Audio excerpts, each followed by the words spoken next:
आनंद केन कन्याकुमारी शाखा गोरखपुर से कार्य पद्धति प्रमुख साईं भाई को आमंत्रित करते हैं और उनका जो विषय रहेगा वर्तमान परिप्रेक्ष्य में योग का क्या महत्व है, इस विषय पर अपना विचार प्रस्तुत करें। साईं जी। नमस्कार सबको।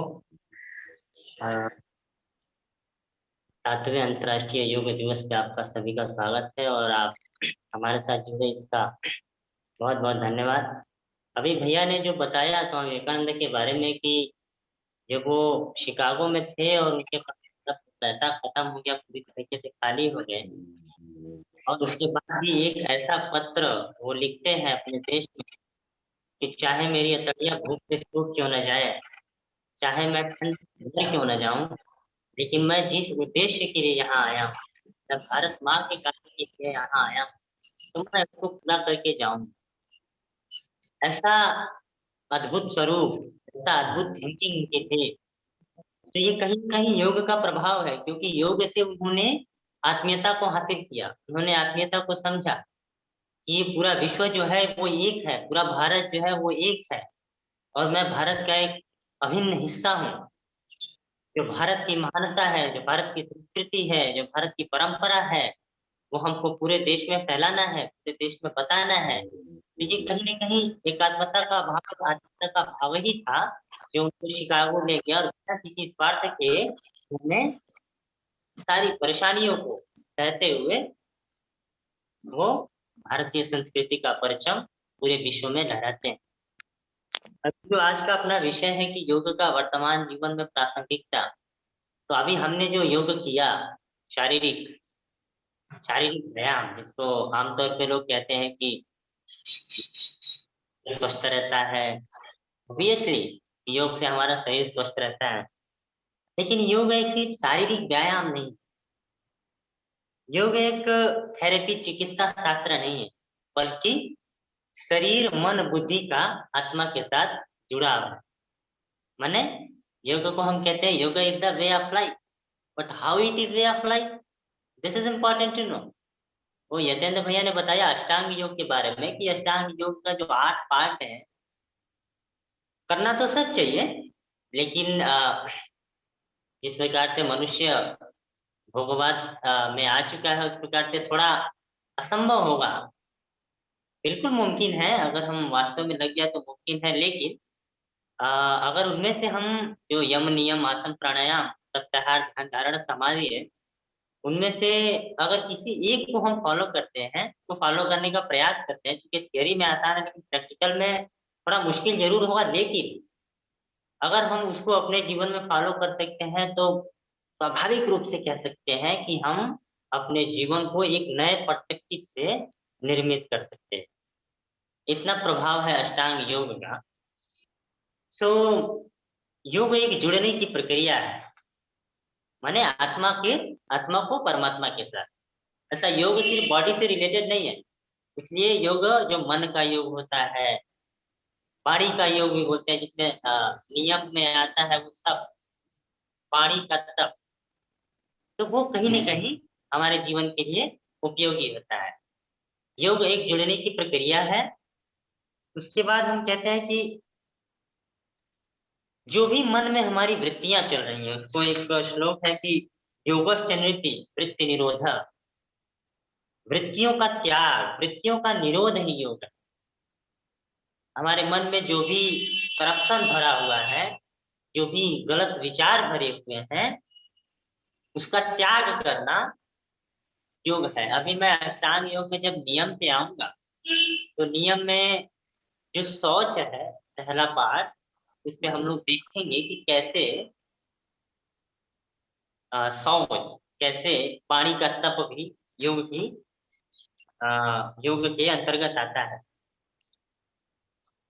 उसके बाद योगा कर्मश कौशलम, आमतौर पे बोलते हैं योगा कर्मश कौशलम, यानी जो भी हम कर्म करते हैं उसमें हम कितनी कुशलता से कर रहे हैं, उसको हम कितने तन्मयता से कर रहे हैं, कितने आत्म भाव से कर रहे हैं, योग आता है। भगवत गीता का श्लोक है कि कार्य की कुशलता, हम एक आतंकवादी को भी योगी बोल, क्योंकि वो अपना कार्य इतनी कुशलता से करता है, इस प्रकार से अपने जो भी उसको मिला रहता है, बम लगाना वगैरह जो भी उसको कार्य मिला रहता है, वो इतनी तन्मयता से, इतनी कुशलता से करता है कि वो अपने कार्य में सफल हो जाता है।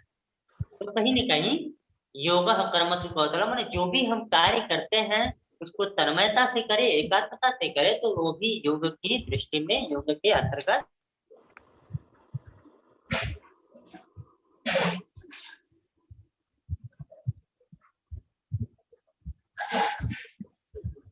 बहुत कम समय में 8 योग है, यम नियम आसन प्राणायाम प्रत्याहार ध्यान धारणा समाधि, जिसमें यम के 5 पार्ट है, उसको हम नहीं डिस्कस करेंगे, लेकिन जो नियम है, नियम के जो 5 पार्ट है वो हमारे व्यवहारिक जीवन में बहुत उपयोगी है।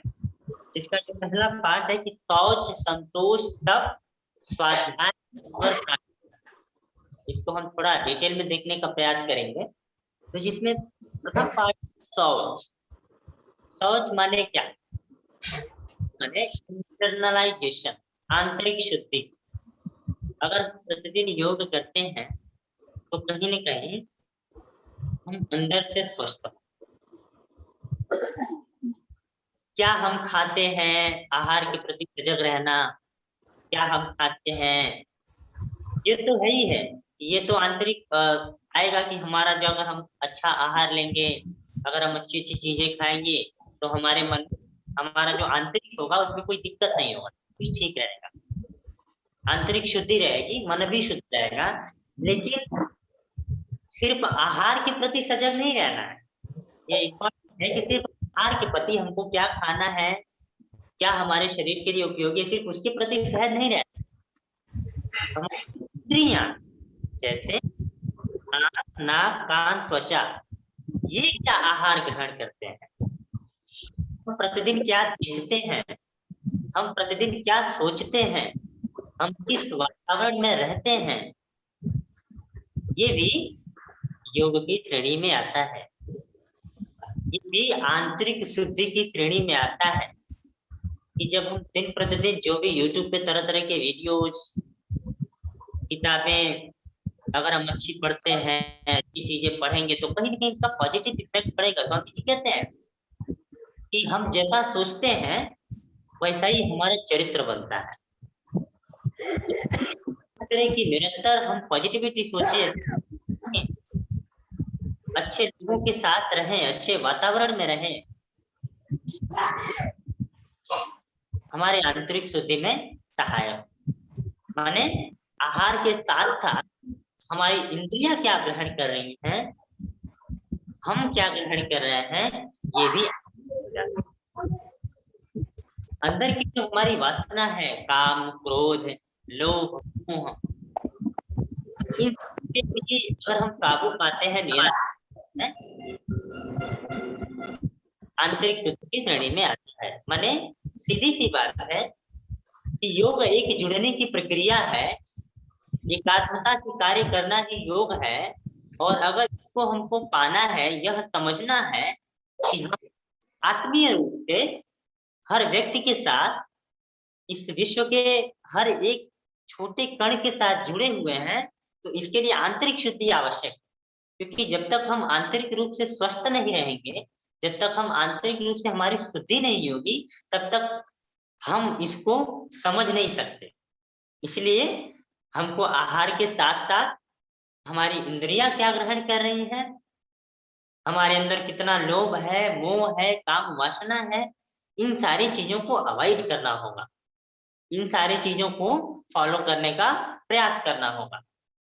क्योंकि ये कुछ दिनों का प्रोसेस नहीं है, हम मटेरियलाइजेशन में बहुत ज्यादा इन्वॉल्व हो चुके हैं, तो इट विल टेक टाइम, थोड़ा समय लेगा। लेकिन इसका हम निरंतर जब प्रयास करते रहेंगे, निरंतर काम करते रहेंगे, तभी हम इसमें सफल हो पाएंगे। ऐसा नहीं है कि हम कुछ दिन शुरू किए, उसको फॉलो करना नहीं हो रहा तो छोड़ दें, नहीं, हम उसको निरंतर फॉलो करने का प्रयास करें, उसको अपनी दिनचर्या में लाए। इसलिए योग एक जीवन पद्धति है। योग को हम डे टू डे लाइफ में कैसे ले आए, ये योग की वर्तमान परिप्रेक्ष्य में प्रासंगिकता है कि योग का जो नियम का जो पार्ट है उसको हम अपने डेली टू डेली लाइफ में ला करके उसको फॉलो करके हम अपने जीवन को एक सुंदर तरीके से निर्मित करते हैं। उसके बाद आता है संतोष। सबसे बड़ा जो बाधक है हमको मटेरियलाइजेशन में इन्वॉल्व करने का, वो है संतोष। We don't have contentment, we don't have satisfaction, we want more and more. Desire बोलते हैं, वो डिजायर एंड क्यूरियोसिटी। हमने एक जगह पढ़ा था कि desire and curiosity are through eyes through which we can enjoy the world. जो डिजायर है, जो इच्छा है हमारी, और उसको पाने की क्यूरियोसिटी है, इसमें बैलेंस होना पड़ेगा। ऑब्वियसली आपके पास डिजायर होना चाहिए, लेकिन उसमें संतोष होना चाहिए। हमारे अंदर कितना संतोष है। सीधी सी बात है कि जो व्यक्ति बहुत ज्यादा मटेरियलाइजेशन में इन्वॉल्व है, उसका जो डिजायर है वो पराकाष्ठा पे है, एक्सट्रीमिटी पे है। हम एक चीज को कंप्लीट करते हैं और दूसरे की आस में रहते हैं, माने हमको we want more and more and more and more. हम स्पिरिचुअलाइजेशन से दूर भाग रहे हैं। इसका कहीं न कहीं यही रीजन है कि हमारे अंदर संतोष नहीं है किसी भी चीज को लेकर के। अरे उनके पास ये है, उनके पास ये है, उनके पास ये है, ऐसा हम क्या करते हैं, बहाना ढूंढते हैं।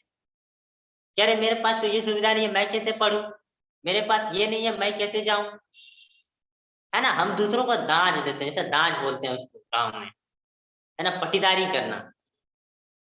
तो हमारे अंदर जो है, हमारे पास जो है, वहीं से हम शुरू करें, वहीं से हम फ्रेश स्टार्ट लें। पास जितना है उतने में ही जीने का प्रयास करें, उतने में ही अपने जीवन को सुगठित करने का प्रयास करें। यह है संतोष। यह भी एक तपस्या है कि हमारे अंदर कितना संतोष है। संतोषम परम सुखम। सबसे बड़ा, देखिए हम जो कह रहे हैं वो थियरी में बड़ा आसान है, ऑब्वियसली बहुत आसान है, लेकिन इसको व्यवहारिक जीवन में अगर हमको फॉलो करना होगा तो कहीं ना कहीं हमको समय लगेगा, कहीं ना कहीं हम अपने आप को कमजोर पाएंगे। तो इसी का हमको अभ्यास करना है निरंतर, धीरे धीरे धीरे धीरे धीरे धीरे ये प्रोसेस हमको चलाना है। हमको अपने अंदर संतोष की भावना ले आनी है हर एक चीज में। उसके बाद किसी भी प्रकार की परिस्थितियां आए, प्रतिकूल परिस्थिति, जैसे क्या होता है ना कि हमने कोई डिसीजन लिया, हमने कोई डिसीजन मेकिंग किया, और उसके बाद जो स्थितियां हैं वो हमारे अनुकूल नहीं रही, तो हम विचलित हो जाते हैं, हम भयभीत हो जाते हैं, हम उसको छोड़ने पर आ जाते हैं।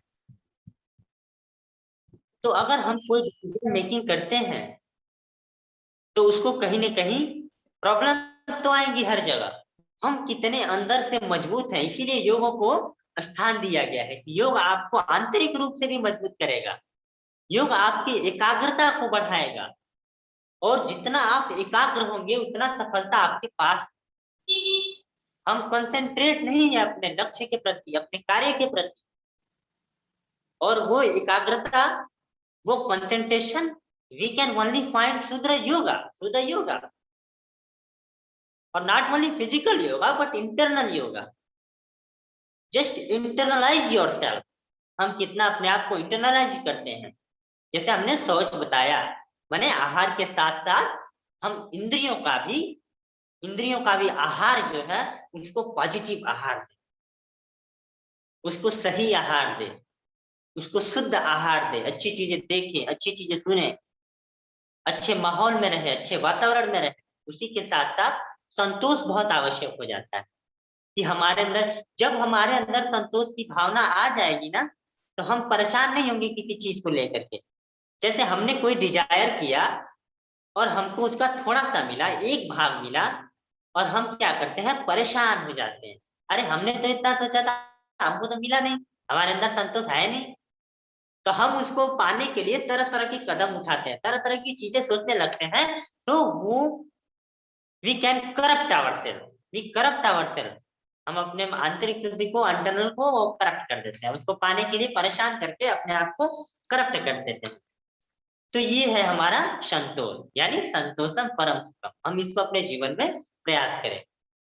उसके बाद तीसरा जो महत्वपूर्ण भाग है वो है तप। तप क्या है, किस तरह का तप एक व्यक्ति को अपने जीवन में रखना चाहिए? तो तप भी 3 प्रकार का होता है। एक होता है शारीरिक तप, एक होता है वाणी का तप, और एक होता है मन का तप।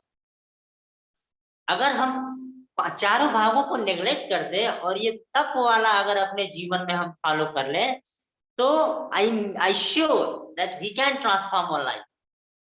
Yes, just try to experience. आप एक्सपीरियंस करने का प्रयास करें, जो भी मैं बोल रहा हूँ उसको थोड़ा सा एक्सपीरियंस करने का प्रयास करें, उसको थोड़ा थोड़ा उसको अपने डेली रूटीन में ले आए, तो देखिए परिवर्तन निश्चित रूप से आपको देखने को मिलेगा। अगर वो निरंतर कुछ दिनों तक वो चले तब, ऐसा नहीं कि एक दिन में 2 दिन में आपको मिले। तो जो तप है शारीरिक तप, शारीरिक तप यानी ब्रह्मचर्य, हम कितना अपने आप को तपाते हैं। जैसे स्टूडेंट लाइफ में हम अपने आप को बहुत टार्चर करते हैं, हमको सारी सुविधाएं नहीं मिलती हैं, हम ठीक से कहीं न कहीं जो मिडिल क्लास स्टूडेंट होता है, जो गरीब स्टूडेंट होता है, वो अपने आप को तपाता है, हर एक परिस्थिति में अपने आप को रखता है, हर एक सुविधा से अपने आप को वंचित रखता है, अभाव में जीता है, और कहीं न कहीं वो चीजें आपको अंदर से मजबूत करती हैं। उन सारी चीजों से हमको प्रेरणा मिलती है कि अगर हमको अभाव में है, अभाव में रह रहे हैं, हमारे शरीर को दिक्कत हो रही है, हम अपने आप को शारीरिक रूप से तपा रहे हैं, तो हमारे अंदर जो अपने लक्ष्य को पाने का जुनून है वो कहीं न कहीं बहुत तेजी से मजबूत होता जाता है, कि हमारे अंदर वो मजबूत होता है। हमको अपने लक्ष्य को पाने के लिए, भाई हम अभाव में जी रहे हैं, तो हम इसको, अब हम इस अभाव की पूर्ति करना है, तो हम उसको पूर्ति करने के लिए हम अपने शरीर को तपाते हैं दिन प्रतिदिन। वो भी एक योग है, दैट इज ऑल्सो योगा। मन का तप और वाणी का तप। मन का तप मतलब हम कैसे किसी से बोलते हैं, मन और वाणी का तप हम कैसे किसी से वार्तालाप करते हैं, क्या बोलते हैं, क्या समझते हैं, वो सब वाणी के तप के अंतर्गत आए। माने हम किसको क्या बोलते हैं, मतलब सही से बोलना है, लोगों से अच्छे से ट्रीटमेंट करना है। स्वाध्याय कितना इंपॉर्टेंट है आप जानते ही हैं। अपने संस्कृति को जानना है, अपने धर्म ग्रंथ को जानना है, तो निरंतर अपने परिवार के साथ मिल करके स्वाध्याय करें। 20 मिनट 25 मिनट उसको चर्चा करें, उसको स्वाध्याय करें, क्योंकि हमको जानना ही है अपने चीजों के बारे में, अपनी संस्कृति के बारे में। और ईश्वर प्राणिधान, जो कुछ हम कर रहे हैं, जो कुछ हमारे जीवन में चल रहा है, वो हम सब ईश्वर को समर्पित करेंगे। अगर ऐसा भाव आपके अंदर आ जाएगा, तो अगर कोई गलती भी होती है तो उसका कोई दिक्कत नहीं, क्योंकि हम जो कुछ कर रहे हैं ईश्वर के लिए कर रहे हैं। थोड़ी बहुत गलती होगी तो ईश्वर संभाल ले।